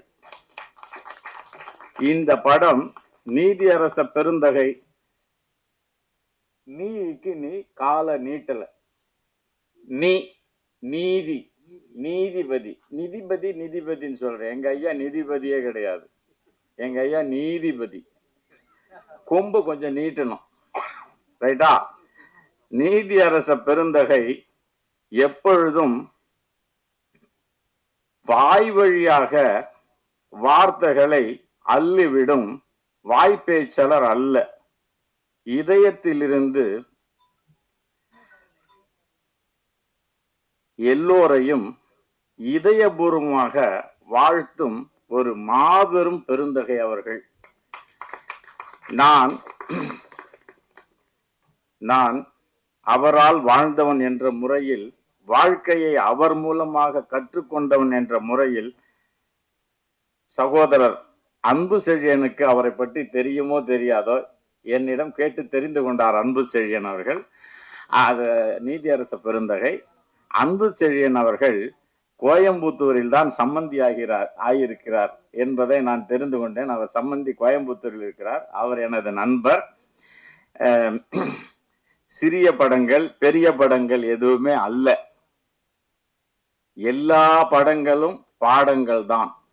நான் சொல்வேன், ஒரு திரைப்படம் எடுப்பது, பேரரசு அண்ணனிடம் சொன்னேன், ஒரு திரைப்படம் என்பது 1000 புத்தகங்கள் வாசிப்பதற்கு சமம்.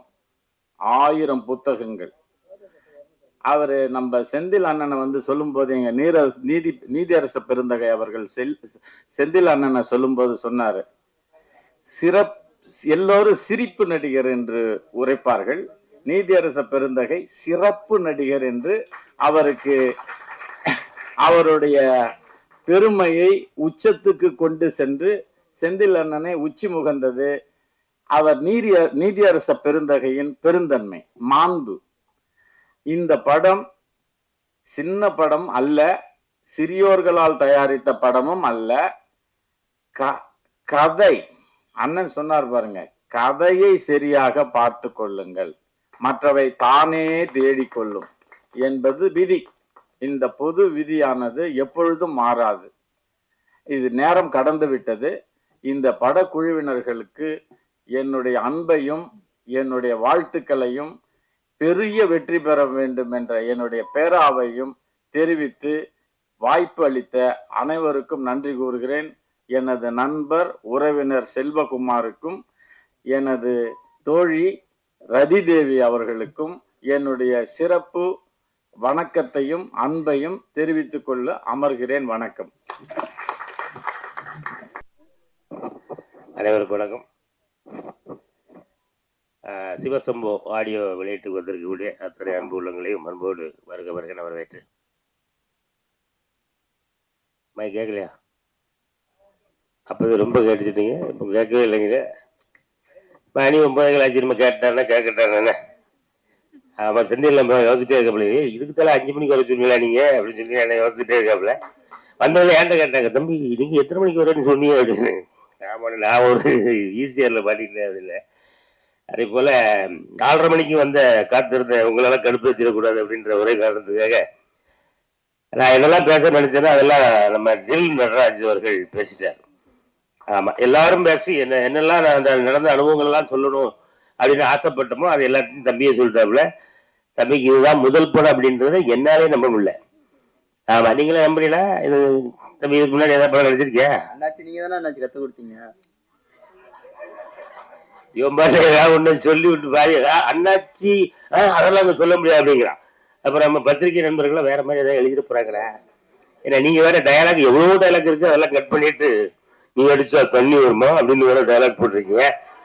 எவ்வளவோ டைலாக்லாம் அந்த படத்துல பேசியிருக்கேன். என்னதான் செல்லக்குட்டி. சரி, தம்பிக்கு என்னுடைய அன்பான வாழ்த்துக்கள். முதல் படம் மட்டுமல்ல, இன்னும் தம்பியோட சேர்ந்து அதுக்கு அடுத்து 2 படம் முடிச்சுட்டேன். அதுக்கும் மேடைக்கு நான் வருவேன் கண்டிப்பா. சரியா?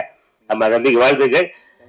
அவ அடுத்தபடியா இயக்குனர் பகவதி பாலானே, நிறைய உண்மைகள். இன்னைக்கு சினிமா எவ்வளவு விஷயங்களை கடந்து டிராவல் பண்ணிட்டு இருக்குங்கிறத ரொம்ப அழகா மக்களுக்கு, எல்லா மக்களும் இந்த விஷயத்த கேட்கறவங்க, எனக்கு அது சில விஷயங்கள்ல புதுசா இருந்துச்சு. அந்த சென்சார் 2.5 லட்சம் அந்த விஷயங்கள்லாம். ஆமா, ஒரு சிறு படத்தை தயாரிக்கக்கூடிய தயாரிப்பாளர்களுக்கும் இயக்குநர்களுக்கும் அது எவ்வளவு பெரிய சவாலான ஒரு விஷயம் அப்படிங்கிறத ரொம்ப யதார்த்தமா சொன்னீங்க. கண்டிப்பாக உங்களுடைய கோரிக்கை கண்டிப்பா ஏற்கப்படும் அப்படின்றதுல மாற்றுக்கிறது இல்லை. அதே போல மேடையில வீட்டிருக்கக்கூடிய தயாரிப்பாளர், வணக்கம் மேடம். வணக்கம். உங்களுக்கு தானே முதல் படம்? ஆமாம், அது அவங்களும் அதில் நடிச்சிருக்காங்கன்னு நினைக்கிறேன். அதில் ஒரு ஹீரோயினிங்களா? இல்லையா? ஆமாம், அதில் அண்ணன் பகவதி பாராயணன் நடிச்சிருக்கேன் நினைக்கிறேன். ஆமாம், இவங்களாம் நடிச்சது சத்தியமாக எனக்கு தெரியாது. ஆமாம், நான் போனேன், நடிச்சு முடிச்சோடனே டக்குன்னு கிளம்பி வந்துட்டேன். நீங்க சொல்லலையா? நான் சொல்லிடுறேன். டேரக்டருக்கு பதிலாக நானும் சொல்லிடுறேன். டைரக்டருக்கு நடிச்சிருக்காப்புல, ப்ரொடியூசரும் நடிச்சிருக்காங்க. அதனால படத்துல பல திருப்பங்கள் இருக்கும் அப்படின்னு நம்ம எதிர்பார்க்கிறோம். அதே போல பின்னாடி ஒரு ஹீரோயின், அங்க ஒரு ஹீரோயினா, இன்னொரு 5 பேர் எங்கம்மா? ஆமா, அந்த பொண்ணு உண்மையில நல்லா நடிச்சிருக்கம்மா. அந்த அந்த லாஸ்ட் சாங்ல எல்லாம் பாப்பாவோட பெர்ஃபார்மன்ஸ் ரொம்ப நல்லா இருந்துச்சு. பாப்பாவுடைய நடிப்பு நான் இன்னும் பாப்பா எனக்கு என் கூட இதுக்கு முன்னாடி 2 முறை என்னுடைய பொண்ணை நடிச்சிருக்காப்புல. இப்ப வந்து மேடைக்கு சொன்ன பிறகு எனக்கு தெரியுது. பாப்பாக்களுடைய வாழ்த்துக்கள். அதே போல இந்த இசை வெளியீட்டினுடைய கதாநாயகன் அவரு அண்ணன் பேர் ஜான் பீட்டர் தானே? அவருக்கு ஒரு வாட்டி நல்லா கை தட்டு, நல்ல பெரிய எதிர்காலம் அண்ணனுக்கு இருக்கு. ஏன்னா ரொம்ப அருமையா இசையமைச்சிருக்கீங்க, புதுசா இருக்கு. அது கண்டிப்பா உங்களுக்கும் என்னுடைய வாழ்த்துக்கள். அதே போல வாழ்த்தி அமர்ந்திருக்கக்கூடிய நீதிபதிகள், மரியாதைக்குரிய நீதிபதிகளை அவர்களுக்கும் என்னுடைய அன்பான நன்றி. இந்த படத்துல ஒரு பெரிய ஜாம்பவான் யார் அப்படின்னா நம்ம அண்ணன் செந்தில். ஆமா, செந்தில் அண்ணன் கூட தான் நடிக்கிறது வந்து அது ஒரு பெரிய பாக்கியம். ஆமா, அது வந்து ஏற்கனவே படம் நம்ம அண்ணன் சின்ன கேரக்டர், நானும் சின்ன கேரக்டர் தானே. ஆனா நம்ம 2 படத்தையும் பெருசா போட்டிருக்காங்க. யாரு செந்தில்லடா? சஸ்பென்ஸ் வச்சு விடுங்க, வெளியே சொல்லுவாங்க. இன்னும் சொல்லிடுமா? சொல்லிட்டோமோ? ஆமா அண்ணா, அப்படியா காமெடி தானே இல்லைண்ணா? சரி, என்னத்தையோ சொல்லிட்டு பாப்பா. அவன் சொன்னாரு, பகுதி வர செஞ்சான். அவன் அது வில்லதான் காமெடியாங்கிறத நீங்க ஸ்கிரீன்ல வந்து பார்த்துதான் தெரியும். ஆமா, அண்ணன் முதல் முறையாக வில்லனாக அறிமுகம் நினைக்கிறேன், அப்படிதானே? ஆமா, அங்க போயிடாங்கண்ணே. அந்த இடம் அது ரொம்ப பிஸியான ஏரியா. நம்ம காமெடியிலேயே டெவலப்மெண்ட் போயிட்டு இருப்போமே. ஆமா, அண்ணனை திரும்பவும் நாங்க எங்களுடைய குடும்பத்துக்கு கூப்பிடுவோம். அதனால அண்ணன் அவர்கள் இந்த படத்துல மட்டும் ஏதோ தெரிஞ்சோ தெரியாம வில்லன் நடிச்சார் நினைக்கிறேன். மறப்போம், மன்னிப்போம். அடுத்த படத்துல இருந்து அண்ணன் காமெடியில தன்னுடைய பணிகளை வாழ்த்துக்கள். அப்புறம் அண்ணன் பேரரசு அண்ணன் வீடு வந்து நிறுத்திக்கிறேன், சரியா? நம்ம அண்ணன் பேசினீங்கன்னா நாங்கள் எல்லாம் துப்பு துப்புன்னு ஓடிடுவோம். ஏன்னா மணி 9 ஆயிடுச்சு. அதனால நம்ம சிவசம்பவ திரைப்படம் நடித்த, அதை வாழ்த்த வந்த, இதுல கலந்துகிட்ட உங்க எல்லாருக்கும் என்னுடைய அன்பான வாழ்த்துக்களையும் வரவேற்புகளையும் சொல்லி, இந்த படமும் கண்டிப்பாக அவர் பாலாண்ண சொன்ன மாதிரி, பகவதி பாலா சார் சொன்ன மாதிரி அவர் கணக்கு கூட சொல்வார். அதே போல இந்த படமும் அதை எடுத்த தயாரிப்பாளருக்கும் அதை இயக்கிய பகவதி பாலா அவர்களுக்கும் இந்த படமும் ஒரு வெற்றி படமாக அமைய என்னுடைய அன்பான வாழ்த்துக்கள். நன்றி, நன்றி, நன்றி. கர்த்தருக்கு ஸ்தோத்திரம். எல்லாருக்கும் வணக்கம். சிவசம்பவ படம் கண்டிப்பா நான் நிறைய பேச மாட்டேன், ஏன்னா நேரம் ரொம்ப அதிகமாயிடுச்சு. நிறைய ஜாம்பவான்கள்லாம் இருக்கிறாங்க.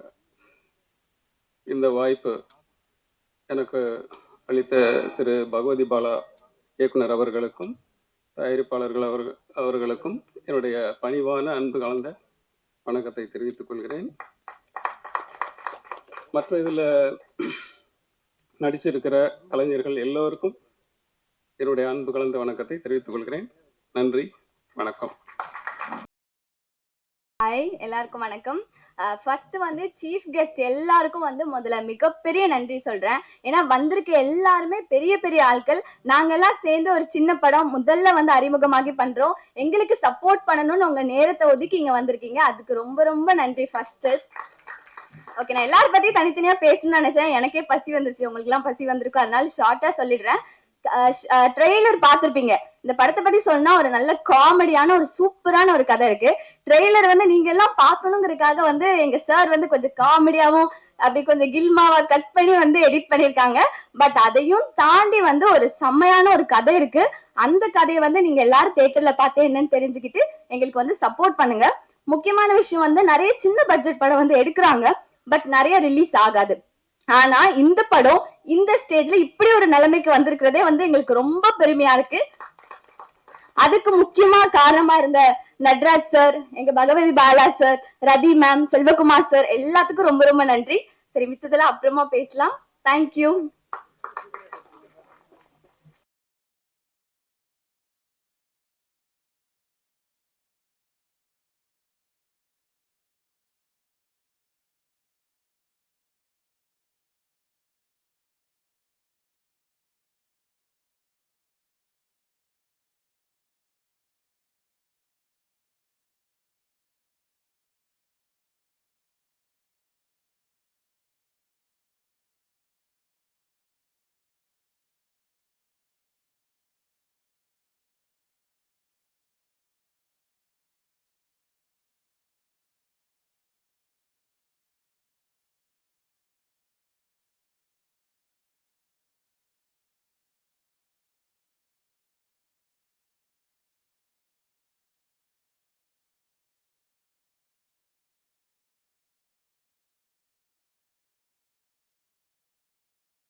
ஹாய், எங்க கூடி எல்லா பெரியவங்களுக்கும் வணக்கம். மேலே இருக்கிற அனைத்து நீதிபதி ஐயா அவர்களுக்கும் வணக்கம். ஏன்னா நான் எத்தனையோ ஃபங்க்ஷனில் கலந்துருக்கேன். இந்த ஃபங்க்ஷனில் தான் மொத்த நீதி அரசருமே உட்காந்துருக்காங்க. அப்புறம் மொத்தம் கூடவே எதுக்கு 2 பேர் பேசும், மொத்தமே நீதி அரசர் வந்துட்டு போவேன். ஏன்னா அந்த அளவுக்கு எல்லாருமே பெரிய ஆளை கூட்டுறப்பால பகுதி போல.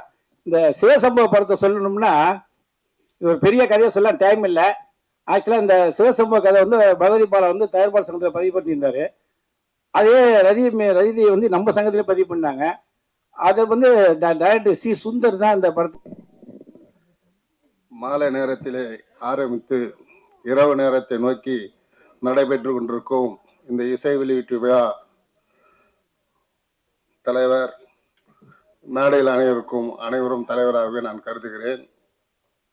இசை வெளியீட்டு விழா சிவசம்போ படத்தினுடைய இயக்குனர் பாலா அவர்களுக்கும் இந்த படத்தினுடைய தயாரிப்பாளர் எனக்கு நீண்ட நாளாக பழக்கமுள்ள சகோதரி ரதி தேவிக்கும் என் காஞ்சிபுரம் காஞ்சிபுரத்தை சேர்ந்த இணை இயக்குனர் செல்வகுமார் அவர்களுக்கும் இந்த நிகழ்ச்சியை மிக சிறப்பாக ஏற்பாடு செய்து பிஆர்ஓ திகழும் என்னுடைய போற்றுதலுக்குரிய நண்பர் திரு வெங்கட் அவர்களுக்கும் இந்த நிகழ்ச்சியினுடைய நிறைவுரையாற்ற இருக்கும் இயக்குனர் சங்கத்தினுடைய செயலாளரும் என்னுடைய போற்றுதலுக்குரிய அண்ணன் பேரரசு அவர்களுக்கும் குறு சிறு பட தயாரிப்பு தமிழ்நாடு திரைப்பட தயாரிப்பாளர் சங்கத்தினுடைய தலைவர் என்னுடைய போற்று 35 வருட கால நண்பர்கள் நாங்கள் ஒரே பகுதியில் வசித்து வருகிறோம்.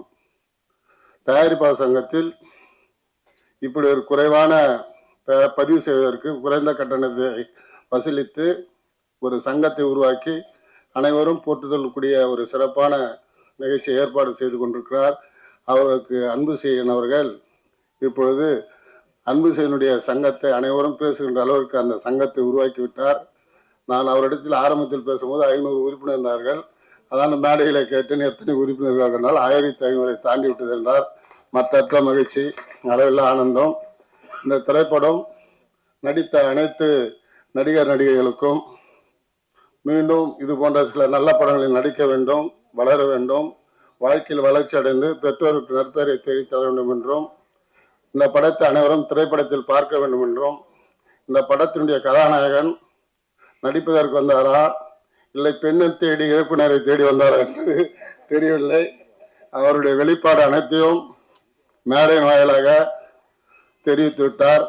அவர்கள் குடும்பத்தாருக்கு இனி எந்தவித சிரமம் இல்லாமல் இன்முகத்தோடு பன்முகத்தோடு பணியோடு இருப்பார்கள் என்று கருதுகிறேன். சினிமா என்பது வேறு, வாழ்க்கை என்பது வேறு. அதனால் சினிமா வாழ்க்கையும் ஒப்பிட்டு பார்ப்பது சரியல்ல. இந்த அரிய வாய்ப்பை வழங்க அனைவருக்கும் நன்றி கூறி விடைபெறுகிறேன். நன்றி, வணக்கம்.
இந்த சபையில் கொஞ்சம் ரொம்ப உஷாராக பார்த்து பேச வேண்டியிருக்கு.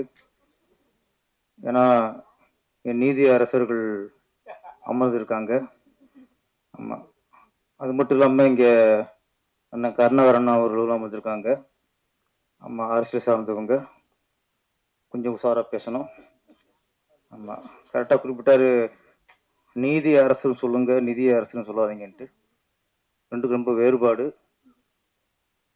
நீதி அரசருங்கிறது நமக்கானவங்க, தர்மத்துக்கானவங்க, நீதிக்கானவங்க. நிதி அரசுங்கிறது தெரியும் உங்களுக்கு, டோட்டலாக அப்படியே ஆப்போசிட் அவங்க. அதனால் ரொம்ப நீங்கள் கவனம் சொல்லணும். ஆமாம், நிதி அரசு நிறைய நாட்டில் நிறைஞ்சிருக்காங்க, நீதி அரசு கம்மியாக இருக்காங்க. ஆமாம், அடுத்து உண்மையில விஷயம் இப்போ இந்த இசை வெளியிட்டு இருக்கு, நீங்களும் வந்து ரொம்ப சந்தோஷம். ஆமாம், நாங்களாம் செந்தில் அண்ணன், நாங்கள் அன்புச்செழியன், இமான் அண்ணாச்சலாம், நாங்கள் எங்கள் குடும்பம், எங்களுக்குள்ள வாழ்த்துக்கிறது எங்கள் கடமை. ஆனால் நீங்கள் உண்மையிலேயே வந்து வாழ்த்துறது எங்களுக்கு பெருமை. அப்புறம் செந்தில் அண்ணன் என்னோட படத்தில் ஒரு நடிக்கலை இது வரைக்கும், இதுக்கப்புறம் நடிப்பாங்க. ஆனாலும் எதிரும் புதிரும் படத்தில் அந்த காமெடி ட்ராக் நம்ம எழுதுனது. ஆமாம், அதில் கவுண்டமணி அண்ணனும் செந்தில் அண்ணனும் நடிச்சிருக்காங்க. என்னோட காமெடி ட்ராக்கு நடிச்சது அப்பயே நான் வெற்றி நினச்சிட்டேன். நம்ம ஒரு காமெடி ட்ராக்கு நம்மளோட வசனத்தை கவுண்டமணி அண்ணனும் செந்திலும் பேசிட்டாங்களே, அப்பயே எனக்கு ஒரு நிறைவு. அப்புறம் தான் திருப்பாச்சி, சிவகாசிலாம். இந்த படத்தோட தயாரிப்பாளர் ரதிதேவி அவர்கள் ஒன்று சொன்னாங்க பேசும்போது, எனக்கு சினிமா ரொம்ப பிடிக்கும், இதற்காக எத்தனை முறை வேண்டாலும் நான் தோர்த்து கொண்டே இருப்பேன். நாங்கள் நீங்கள் ஜெயிச்சு கொண்டே இருக்கணும். நீங்கள் முதல்ல வாழ்க்கையில் ஜெயிச்சிட்டீங்க. ஏன்னா என்னைக்கு இங்கே மாமியாரை கூட்டு வந்து மேடையில் ஏற்றி சால்வு போத்துட்டீங்களோ அன்னைக்கு இங்கே வாழ்க்கையில் ஜெயிச்சிட்டீங்க. இந்த மாதிரி நிகழ்ச்சிக்கு மாமியாரை கூப்பிட்றதே பெரிய விஷயம். அதில் மேடையில் ஏற்றி சால்வு போத்தி அப்போ நீ சரியான ஒரு வீரப்பெண்னு சொல்லலாம், ஆளுமைன்னு சொல்லலாம், இது மிகப்பெரிய வெற்றின்னு சொல்லலாம்.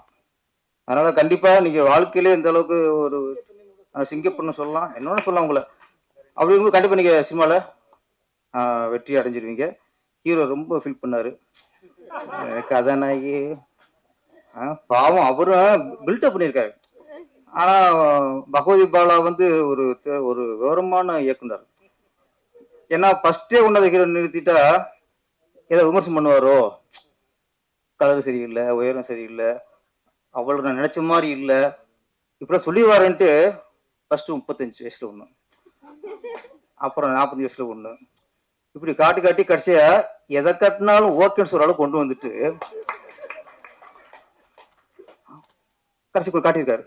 அவரும் ஒன்றும் சொல்ல முடியாது. ஏன்னா 30, 40 இப்பதானே 18, 20 வயசுல காட்டுறாரு, ஓகேன்ட்டார். அதனால அங்கேயே நம்ம இயக்குனர் விவரமான ஆளா இருக்காரு. ஆமா, இல்ல ஏமாட்டாப்லையா. ஆனா உங்க கண்ணுக்கு அப்படி இருக்கலாம், எங்க கண்ணுக்கு ஹீரோனு கலையா இருக்கு, ரொம்ப கலையா இருக்கு. இந்த மாப்பிள்ளை பார்ப்பாங்க, நம்மளுக்கு 20 நிமிஷத்துல பார்ப்பாங்க. பையன் போவான், மாப்பிள்ளை பார்க்க போவான். போனா பார்த்துட்டு பொண்ணு கொஞ்சம் உயரம் கம்மி வந்துடுவான். அப்புறம் 22 வயசுல போய் பொண்ணு பார்ப்பான், அந்த அளவுக்கு கலர் இல்லை அப்படின்னு வந்துடுவான். அப்புறம் 30 வயசுல காட்டுவாங்க, இப்போ பார்ப்பான், இல்லை ரொம்ப கொஞ்சம் குண்டா இருக்கு அப்படின்னு வந்துடுவான். இப்படியே போயிட்டு இருக்கும். 30 வயசுக்கு மேல இவனை பொண்ணு பார்க்க கூப்பிட மாட்டாங்க. ஏன்னா மாப்பிள்ளை வயசு 35 கூப்பிட மாட்டாங்க. அதுக்கப்புறம் ஏதோ ஒரு பொண்ணை பார்க்கும்போது அப்ப என்ன மனநிலை வரும்னா, ஏதோ பொண்ணு கிடைச்சா போதும் அப்படி நில வரும்போது 36, 30 வயசு உட்காருவாரு, பொண்ணு வரும், வரும்போது ஓகேன்றாப்ல. அது மாதிரி 38 வயசுல பொண்ணு பார்த்த கதை தான் நம்ம தில் நட்ராஜ் கதை. இன்னும் அது கொஞ்சம் அந்த ரொம்ப பாதிப்புல இருக்காரு. இந்த படத்துக்கு வெற்றிக்கு அப்புறம் தான் ஓஹோ அப்படின்னு அவருக்கு அது கூட பிரச்சனை இல்லை. கிளைமாக்ஸ்ல நம்மளை வந்து பொண்ணு காப்பாத்திருச்சு. உலகத்தை காப்பாத்துற பொண்ணுதாயா. நம்மள 10 மாசம் சுமந்து பெத்து உலகத்தை கொண்டு வந்ததே பொண்ணுதான். பொண்ணை விட ஒரு ஒரு ஆணை நேசிக்க முடியாது. மனைவி விட ஒரு அக்கறை வந்து வேற எந்த பொண்ணுக்கு இருக்காது. அக்கா தங்கச்சி மாதிரி பாசம் வேற எங்கேயுமே இருக்காது. எல்லாத்துலயும் பெண்கள் தான். அதனால பெண்கள் காப்பாத்துனா அது நீங்க பாக்கியமா நினைங்க முதல்ல. அப்புறம் இந்த படம் மச்சினிச்சு வச்சுக்கலாமா? ஏயா ஏன் மச்சினிச்சுன்னா கட்டிக்க வேண்டியானே, அதனை வச்சுக்கிறியே. தமிழ்நாட்டு நிறைய பேருக்கு இந்த வச்சுக்கிறதுல தான் போதை. கட்டிக்கிறது ஒண்ணு, அப்புறம் வச்சுக்கிறது ஒண்ணு. அது மாதிரி யாரு கவிஞர் அதான் டைரக்டர் பண்ணுவாங்க. அதாவது ஹீரோயினே ஒரு ஹீரோ மச்சினிச்சு கூப்பிட்டு தப்பே இல்லை. வச்சுக்க வேணாம்னு அர்த்தம், கட்டிக்கிட்டு வச்சுக்குங்க. ஓகே. அப்புறம் இந்த படத்துல அப்புறம்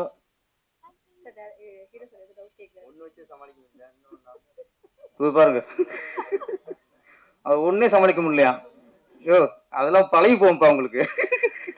இதெல்லாம் 3 நாளா வச்சு சமாளிச்சுக்கிட்ட போய் கத்துக்குங்க. சிவசம்போ டைட்டில். நான் சுந்தர்சிக்கு வாழ்த்து நன்றி சொல்லணும். எனக்கு அண்ணன் சொன்னாரு, அதான் இங்கே பெருந்தன்மை. பெரிய இயக்குனர் ஏன் வெற்றி அடைஞ்சிருக்காங்கன்னா ஒன்று கொடுத்துட்டாருங்க. ஒரு டைட்டிலையோ ஒரு கதையோ யாராவது கேட்டு உடனே கொடுக்குறாங்கன்னா அவங்க உண்மையான திறமைசல் அர்த்தம். ஒரு டைட்டில் தான், இதை விட்டு எனக்கு ஒண்ணுமே வழி இல்லை அப்படின்னா உனக்கு ஒன்றும் இல்லைன்னு அர்த்தம். எனக்கு இந்த கதை போச்சுன்னா, சில கதையெல்லாம் நம்ம நினைக்கிற ஒன்று வரும். ஐயோ என் கதை போச்சுன்னு உட்காந்தீங்க, வாழ்க்கை முடங்கி போயிடும். ஒன்று போனானையா நான் திங்க் பண்ண முடியும் அப்படின்னா வரும். உண்மையான கற்பனையாளன், உண்மையான திறமைசாலி ஒரு கதையிலையும் ஒரு டைட்டிலும் முடங்க மாட்டான். அதனால் சுந்தர்சிக்கு வந்து இதில் வந்து நம்ம நன்றியை சொல்லிக்கணும். இந்த சிவசம்போ அப்படிங்கிறது திருவண்ணாமலை என்னோட படம் வந்து தெலுங்குல ரீமேக் ஆச்சு, டப்பிங் ஆச்சு. டப் பண்ணும்போது தெலுங்குல அந்த படத்துக்கு பேரு சிவசம்போ, நல்ல ஹிட்டு. ஆமாம். இப்போ நான் கூட ஃபர்ஸ்ட் போன்னு சொன்னாங்க சிவசம்போ படத்துக்கு ஆடியோ வந்துருக்கு சார்ன்ட்டு. நான் என்ன ஏதுன்னு விசாரிக்கல. பகவதி படா டைரக்டர் சிவசம்போ, நான் கூட ஆன்மீகம் கலந்துருக்கும் போல இருக்கு அப்படின்னு ஓகேன்ட்டேன். வெறும் பெண்ணிகமா இருக்கு. அதுவும் பார்த்தா அந்த மச்சினிச்சி பாட்டுல அது கேமராமேனோட டேஸ்டா டைரக்டர் டேஸ்டான்னு தெரியல.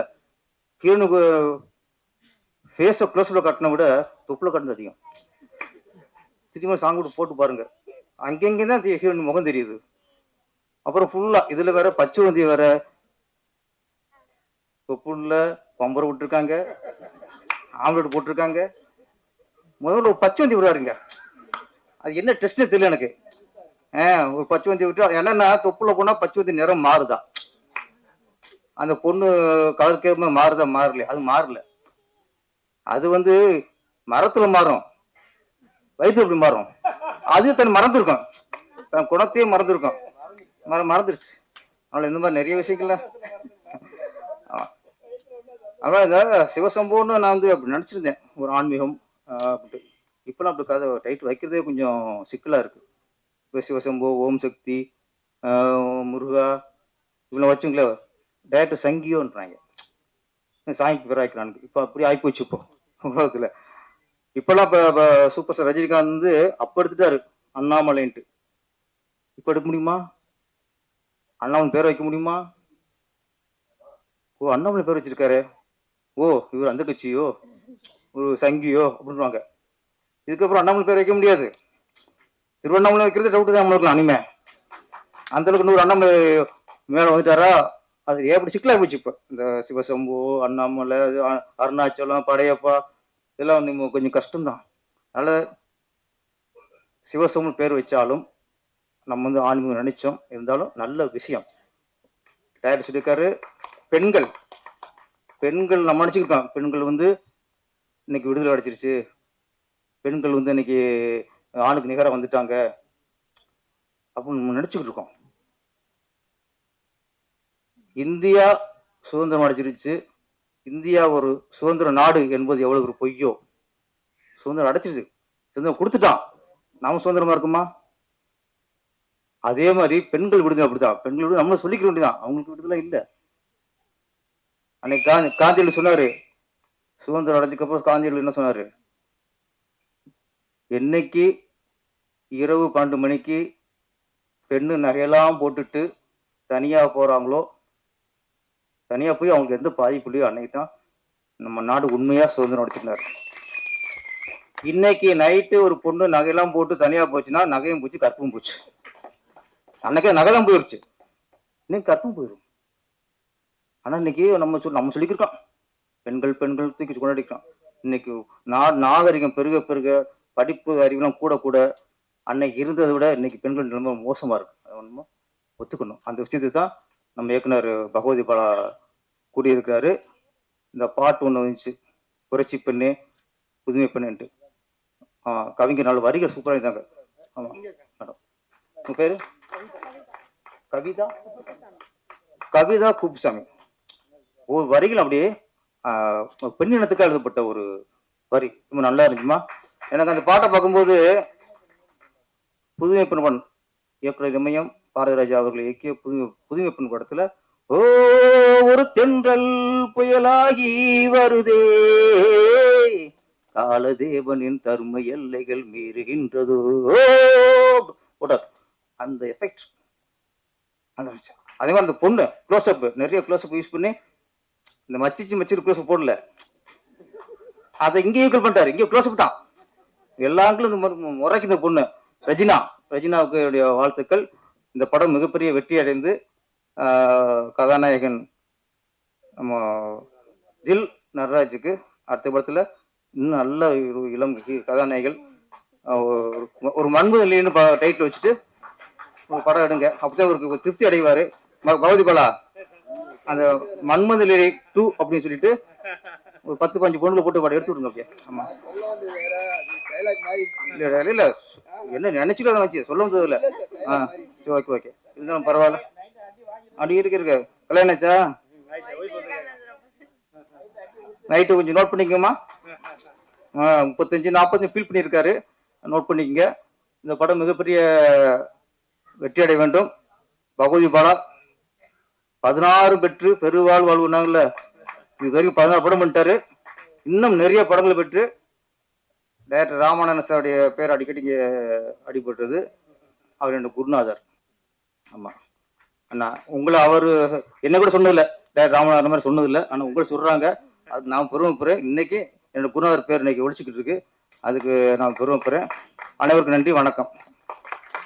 துல்லியமாக தினசரி நடப்பு நிகழ்வுகளையும் கல்வி, விளையாட்டு, அரசியல், வாழ்க்கை முறை, மருத்துவம், தொழில்துறை, சினிமா, பொழுதுபோக்கு போன்ற பல்வேறு நிகழ்ச்சிகளையும் உடனுக்குடன் காண கேப்டன் டிவி மற்றும் கேப்டன் நியூஸ் சமூக வலைத்தள பக்கங்களோடு இணைந்திருங்கள். உங்கள் வணிகத்தை கேப்டன் டிவி மற்றும் கேப்டன் நியூஸில் விளம்பரத்தின் மூலம் மேம்படுத்த விருப்பமா? உடனே கீழே கொடுக்கப்படும் எண்ணிற்கு தொடர்பு கொள்ளுங்கள்.